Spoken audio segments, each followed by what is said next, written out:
Hello guys, welcome back to my channel. आज की video में हम कंटिन्यू करेंगे अपनी जूनियर कोर्ट असिस्टेंट की लेक्चर सीरीज़, जो कि आज की है 8वीं। जी हाँ, जैसा कि आप सब जानते हैं कि honourable supreme court of India ने नोटिफाई कर रखा है जूनियर कोर्ट असिस्टेंट के एग्ज़ाम को, जो कि होना है आपका 13 अप्रैल 2025 को। तो उसी के रिगार्ड में मैं आपकी तैयारी करवा रहा हूँ इंग्लिश प्रैक्टिस टेस्ट की, जिससे आप अच्छे से इंग्लिश की तैयारी कर पाएँ और अपना जो एग्ज़ाम है क्वालिफाई कर पाएँ विथ फ्लाइंग कलर्स। तो चलिए शुरू करते हैं आज की वीडियो को और जानते हैं कौन कौन से वो इंपॉर्टेंट क्वेश्चंस हैं इंग्लिश के, जो आपकी हेल्प करेंगे आपका नाम मेरिट में दर्ज कराने के लिए। अब ये है स्क्रीन पे आपका पहला क्वेश्चन, जो कि है सेंटेंस इंप्रूवमेंट का। इसमें है आपको चूज करना है कौन से सेंटेंस में इंप्रूवमेंट की जरूरत है, और अगर नहीं जरूरत है तो आप no improvement, that is option D choose करेंगे। क्वेश्चन है आपका, the climate of this city is resembling that of Mumbai. अब ये चार ऑप्शंस आपके स्क्रीन पे हैं। Resembles, has resembled, was resembling, no improvement. अब देखिए गाइस, रिजेंबल जो है ना, एक स्टैटिव वर्ब है। स्टैटिव वर्ब मतलब किसी एक पर्टिकुलर उसकी स्टेट बताने वाला, ठीक है, ना कि एक कोई एक्शन है। तो जो स्टेटिव वर्ड होते हैं उसके साथ आईएनजी फॉर्म नहीं आता। जैसे इसमें रिजेंबलिंग लिखा ना, तो रिजेंबलिंग नहीं आएगा, ठीक है। क्या आएगा? वो आएगा आपका रिजेंबल्स, ठीक है। The climate of this city resembles that of Mumbai will be the correct answer, that is option A. अब हम नेक्स्ट क्वेश्चन की तरफ बढ़ते हैं और देखते हैं नेक्स्ट क्वेश्चन क्या है। इसमें हमें एरर डिटेक्शन करनी है, वो भी कौन से क्वेश्चन में से। क्वेश्चन है आपका, neither of the two players have performed well in this match, in the match, ठीक है। और इसमें से जो ऑप्शंस हैं आपके, किन इन चारों ऑप्शंस में से, मतलब चारों ऑप्शन क्या है, neither of the two players में कोई गलती है, हैव परफॉर्म्ड में गलती है, वेल इन द मैच में गलती है, या फिर कोई भी एरर नहीं है। तो अगर हम बात करें नीदर ऑफ की, जो नीदर है ऑफ जो है सिंगुलर वर्ड होता है, ठीक है, और इसके साथ एक सिंगुलर वर्ब आती है। तो करेक्ट सेंटेंस क्या होगा? Neither of the two players have की जगह आएगा आपका has performed well in the match, ठीक है। आपका जो ऑप्शन बी है यहाँ पे वो करेक्ट हो जाएगा। मतलब बी का मतलब क्या है कि यहाँ पे गलती है, हैव की जगह हैज आएगा, ठीक है गाइज। अब गाइज एक और चीज मैं आपको यहाँ पे हाईलाइट कर दूं, जो आप मिस्टेक्स देख रहे हैं ना, ये कई बार हो सकता है क्लोज टेस्ट की तरह भी आ जाए। क्लोज टेस्ट की तरह आने का मतलब क्या है कि हैव हटा दिया जाएगा और आपसे पूछा जाएगा neither of the two players dash performed well in the match and choose the following, जो कि अप्रोप्रिएट हो। अब अप्रोप्रिएट में आपसे अगर ऑप्शन में हैज होगा तो वो आ जाएगा, ठीक है गाइस। ये आपको एक क्वेश्चन के साथ मैंने दो आंसर्स आपको दे दिए हैं, ठीक है। क्लोज टेस्ट है आपका, जिसमें पूछा गया है choose the correct word to fill in the blank. Despite being rich he always lives in a dash manner. अब देखिए गाइस, मैं आपको हमेशा एक चीज कहता हूं कि आप जितना ज्यादा हो सके इंग्लिश के लिए रीड कीजिए। रीड कीजिए क्यों? क्योंकि आपको ना वर्ड से मीनिंग ऑलरेडी पता चलने लग जाएगा जब आप रेगुलरली न्यूज़पेपर पढ़ेंगे, ठीक है। न्यूज़पेपर पढ़ने से आपको, अगर पढ़ रहे हैं आप रेगुलरली, आपको ऑटोमेटिकली समझ आ जाएगा डिस्पाइट जो है कॉन्ट्रास्ट शो करता है। मतलब क्या है? ऐसा था लेकिन, ठीक है, लेकिन यहां पे एज डिस्पाइट का यूसेज है। वो अमीर था लेकिन वो किस मैनर में रहता था।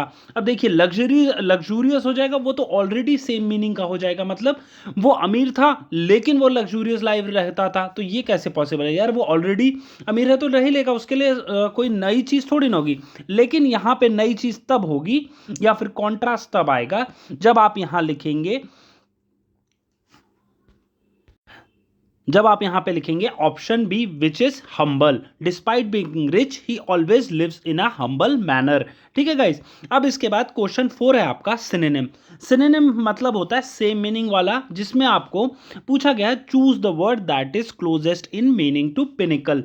अब देखिए गाइस, पिनिकल मतलब होता है किसी एक चोटी का हाईएस्ट पॉइंट, ठीक है। इसका लिटरल मीनिंग ऐसे याद करिए, पिनिकल मीन्स पॉइंट, यो भी हाईएस्ट, ठीक है। तो ऐसे याद रहेगा आपको। अगर एग्जाम में आप कभी भी पिनिकल का एंटोनिम या सिनोनिम आएगा तो आप ऐसे याद कर रख लेना कि सर ने तो यार पिनिकल का मतलब पॉइंट बताया था, और पॉइंट हमेशा हाईएस्ट ही कंसिडर किया जाता है, ठीक है। तो आप इसमें से ऑप्शन बी जो है पीक, ठीक है। पिनिकल, पी से पिनिकल हो जाएगा, पी से पीक, ये दोनों आप ऐसे आप रिलेट कर सकते हैं और याद कर सकते हैं। और वहीं अगर इसमें एंटोनिम पूछा गया होता तो आप इसमें कहते बॉटम, ठीक है, क्योंकि पीक हो गया हाईएस्ट और फिर बॉटम हो गया सबसे नीचे वाला, ठीक है। वैसे ये तीनों ही मोरलेस सेम है, बॉटम भी वही होता है, बेस भी होता है, एज भी वही सेम चीज होती है, नीचे वाले चीज को बताया जाता है पीक के तरह, पीक वर्ड के थ्रू, बेस वर्ड के भी थ्रू, ठीक है। अब हमें एंटोनिम बताना है कौन से वर्ड का, जो कि है रिजिड, रिजिड का, ठीक है। अब रिजिड का एक्चुअल मीनिंग होता है स्टिफ या फिर अनचेंजिंग, ठीक है।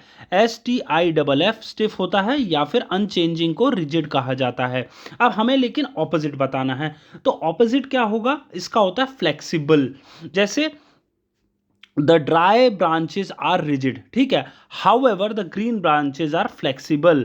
फ्लेक्सिबल मतलब ऐसा लचीला, ठीक है, याद हो गया आपको, याद हो गया। रिजिड मतलब हो गया सिनोनिम इसका स्टिफ, लेकिन हमें यहां पूछा एंटोनिम जो कि होगा आपका फ्लेक्सिबल, ठीक है। Option C will be the correct answer here. अब now moving on to the next question which is idiom and phrases. इसमें से हमें चूज करना है select the correct meaning of the idiom Hobson's choice from the following options that are a situation where only one option is available, which is option A, and option B is a choice between two equally good options, and option C is a decision made in haste, and option D, which is the last option, a dilemma with no solution। ठीक है guys, इन चारों questions में से, इन चारों options में से हमें Hobson's choice का एक्चुअल मीनिंग बताना है। देखिए गाइज, ये वाली चीज ना आप रट लीजिए, इडियम एंड फ्रेजेस का कोई भी आपका कोई यूनिवर्सल फॉर्मूला नहीं होता है, इसका बस एक ही होता है, बार बार सेम चीज को रिवाइज कीजिए और अपने बैक ऑफ द माइंड में स्टोर कीजिए। इसका करेक्ट ऑप्शन है या फिर करेक्ट आंसर है a situation where only one option is available which is called Hobson's choice, ठीक है। Now moving on to the next question, that is one word substitution। a person who speaks many languages is called, इसमें से हमें बताना है monolingual है हमारे पास option, multilingual है, फाइलेंथ्रोपिस्ट है, ओरेटर है। अब मोनोलिंगुअल आपका होता है a person who speaks only one language is called monolingual. However multilingual is called a person who speaks many languages, ठीक है, जो इंसान कई, जैसे हमारे कई बार प्राइम मिनिस्टर्स रहे हैं, प्रेसिडेंट रहे हैं जो मल्टीलिंगुअल हैं, मतलब जैसे श्री नरेंद्र मोदी जी हैं, हिंदी स्पीक करते हैं, गुजराती करते हैं और इंग्लिश करते हैं, तो वो मल्टीलिंगुअल हो गए, ठीक है। वहीं फाइलेंथ्रोपिस्ट कौन होता है, a person who donates money for good causes, उसको कहा जाता है फाइलेंथ्रोपिस्ट। जैसे श्री रतन टाटा जी थे, वो फाइलेंथ्रोपिस्ट थे बहुत बड़े। और ओरेटर कौन होते हैं, अ स्किल्ड पब्लिक स्पीकर। अब मैं आपको इनके नाम क्यों बता रहा हूँ, आपको नाम से ऑटोमेटिकली याद होता जाएगा कि उससे आप रिलेट कर पाएंगे, सॉरी, ठीक है। और ओरेटर क्या होता है, अस्किल्ड पब्लिक स्पीकर, उसको कहा जाता है ओरेटर, ठीक है। अब ऑप्शन, इसमें से ऑप्शन जो है आपका option B will be the correct answer. Now next question is active passive voice, convert the given sentence into passive voice where the question is she wrote an excellent essay. अब देखिए, active passive voice का ना एक formula होता है, ठीक है। यहां पे क्या होता है, सब्जेक्ट, ऑब्जेक्ट और वर्ब, ये तीनों का कॉम्बिनेशन चलता है। मतलब सपोज सब्जेक्ट आगे है तो वो क्वेश्चन में पीछे चला जाएगा, और वहीं ऑब्जेक्ट अगर आगे है वो आपका आज आगे आ जाएगा आंसर में, ठीक है। अब इसमें आइडेंटिफाई करेंगे कौन सा सब्जेक्ट जो है यहाँ है, वो है शी, ठीक है। वहीं रोट जो है वर्ब है, और उसके बाद एक्सीलेंट ऐसे जो है आपका ऑब्जेक्ट है। अब मैंने क्या बताया आपको, ऑब्जेक्ट आगे आ जाएगा। ऑब्जेक्ट आगे कहाँ आ रहा है, देखिए ऑप्शन में हमारा एन एक्सीलेंट ऐसे, सारा आपका जो है ऑब्जेक्ट ही आगे आ गया है। और वहीं बाय हर आपका एक्चुअल में सब में है, ठीक है, बस फर्क हुआ है वर्ब में। अब देखिए एक्टिव पैसिव में क्या होता है ना, टेंस चेंज नहीं होता, याद रखना, एक्टिव पैसिव में टेंस चेंज नहीं होता।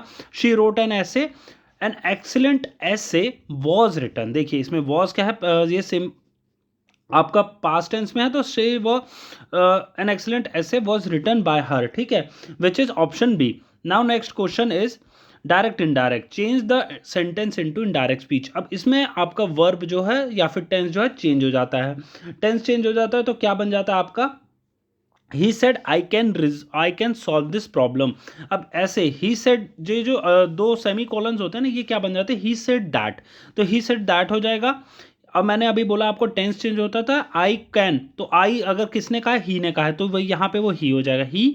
अब उसके बाद टेंस चेंज होगा, he could solve the problem, ठीक है, he could solve this problem, option B will be the correct answer. ठीक है गाइस, अब नेक्स्ट क्वेश्चन है आपका, fill in the blanks, preposition बताना है। She has been working here for, या फिर सिंस, या फ्रॉम, और इन। ठीक है, यहाँ पे अब फॉर क्यों आएगा, यहाँ पे ऑप्शन जो है फॉर करेक्ट आंसर है। फॉर क्यों आएगा, क्योंकि फॉर जो है किसी भी एक पीरियड ऑफ टाइम को, 5 ईयर्स को, 6 ईयर्स को, वहीं 3 ईयर्स को, 2 ईयर्स को डोनेट करता है। अगर किसी भी पीरियड को बताना है तो फॉर आता है, वहीं सिंस आता है स्टार्टिंग पॉइंट से। सपोज यहाँ होता she has been working here since 2022, मतलब किसी भी पर्टिकुलर पॉइंट से स्टार्टिंग हो तो उसको सिंस कहा जाता है, और वहीं अगर कोई पर्टिकुलर पीरियड ऑफ टाइम बोला जाता है, जैसे 4 साल 5 साल, तो वहाँ फॉर आ जाता है। ठीक है, वहीं इन जो है यहाँ इनकरेक्ट होगा, और उसके बाद सेम विथ फ्रॉम है। ठीक है, she has been working here for 5 hours,